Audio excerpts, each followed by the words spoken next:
Hello les amis, alors petite vidéo pour partager avec vous quelque chose que j'ai réalisé ce matin. Ce matin en me préparant pour aller au travail, j'ai réalisé que un parti politique c'est comme une marque de cosmétiques. De la même manière que tu peux kiffer la crème pour les yeux de L'Oréal, tu peux penser que leur lait pour le corps il est naze.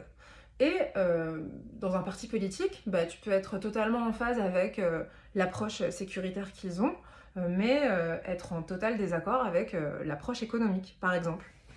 Et pourquoi je vous raconte ça? Parce que, à force de participer dans des débats sur les réseaux sociaux et dans la vraie vie, d'ailleurs, moi j'habite à Tel Aviv et je suis très à droite, donc on va dire que je suis plutôt entourée de gens qui sont pas forcément d'accord avec moi, même si évidemment toute la ville n'est pas à gauche et moi en tant que Française j'ai beaucoup de potes français et les Français en général ils sont plutôt à droite, donc voilà, fin de la parenthèse. Mais donc tout ça pour dire que je trouve qu'on n'est pas très très bon pour nuancer dans les discussions politiques. Par exemple,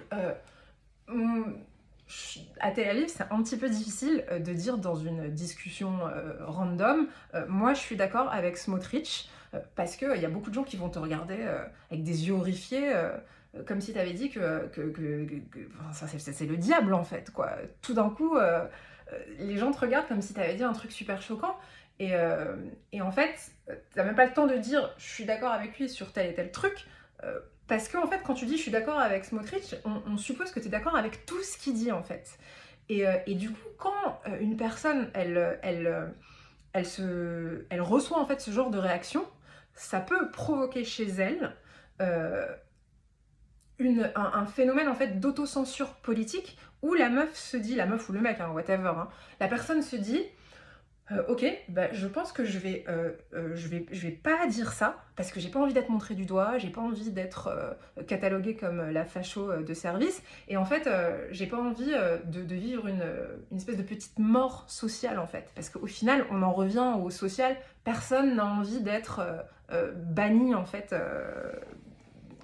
voilà, banni quoi, socialement. Euh, donc ce serait cool qu'on sache un petit peu qu'on fasse preuve d'un petit peu plus de maturité et d'intelligence politique.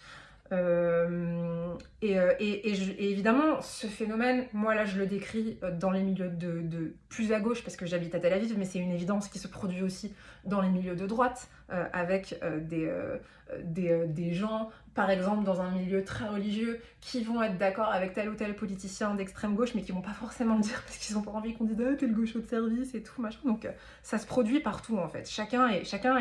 Tout le monde est un peu victime de ça. Et la solution, c'est juste de grandir en courage, d'assumer son opinion, de savoir bien la défendre. Et après, si les gens, ils ont envie de dire que vous êtes des fachos, ou des gauchos ou trucs, bah vas-y, dis ce que tu veux, mec. En vrai, quand vous avez une, une estime de vous-même suffisamment solide, vous en avez rien à foutre qu'un gars dise que vous êtes un facho ou un gaucho ou un machin ou whatever, parce que vous savez qui vous êtes et c'est ça le principal. Voilà, c'était tout ce que je voulais dire. Sur ce, après ce cours de sport et cette petite chronique, je vais aller me doucher. Au revoir.